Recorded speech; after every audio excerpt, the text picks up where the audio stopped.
It is not a joy to see the devastation that has been wrought in your communities, for sure. But it does bring joy to my heart as a shepherd to be able to be with you in such a time of trial and tribulation. I was able to see the devastation up close and very personal. My good friend here in the front pew got to see his home in ashes. But I come really to just be present to you. I don't really have any answers to why things like this happen. So that she makes the right decisions for her at this moment in her life. You know, it's easy for me to tell you to have no anxiety, not to worry. I didn't lose my home. But I bring the same message of hope to all of you. But the Lord tells us not to be anxious, but to trust in Him. Make your request known to God. Put it in His hands. Notice St. Paul doesn't say, make your request known to God, then God will give you things just as you want them. Trust Him that He will not abandon you. He is not abandoned you. He will never abandon you. God did not cause these wildfires, but He allowed them. But God allows suffering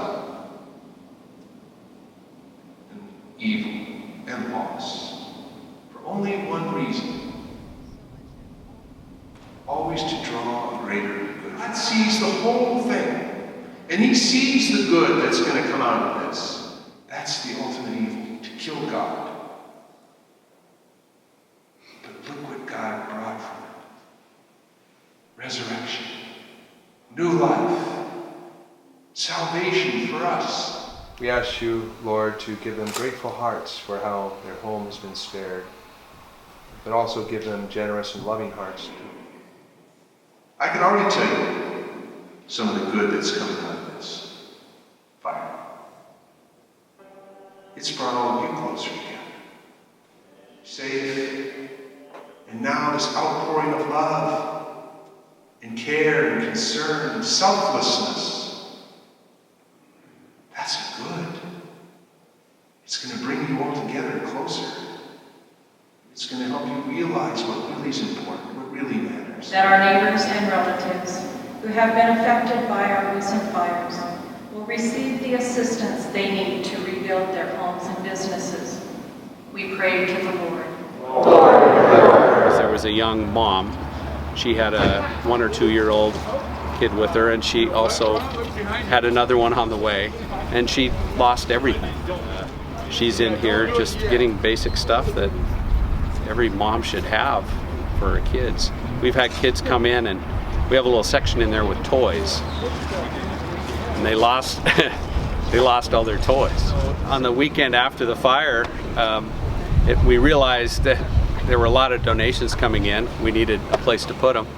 By 2 o'clock, we had the hall empty, and by Monday night, it was fully stocked. Looks like a little buy mart in there. All volunteer effort. They grab a shopping cart and they go into the hall and they take what they need. The entire community is helping, so it's not just the Knights, it's not just Catholics. We have over 300 volunteers that have been working either in Anthony Hall or driving or working at Gates Community Church. So we had to pack and get ready to go. But the fire really never got close to us. It was a little unnerving though, because the smoke was so thick, you're hearing about it and you don't know where it's at. And this is a long haul, as I'm sure people already know. We're in this for the long haul. This is phase 1. Get people food, clothing, basic needs.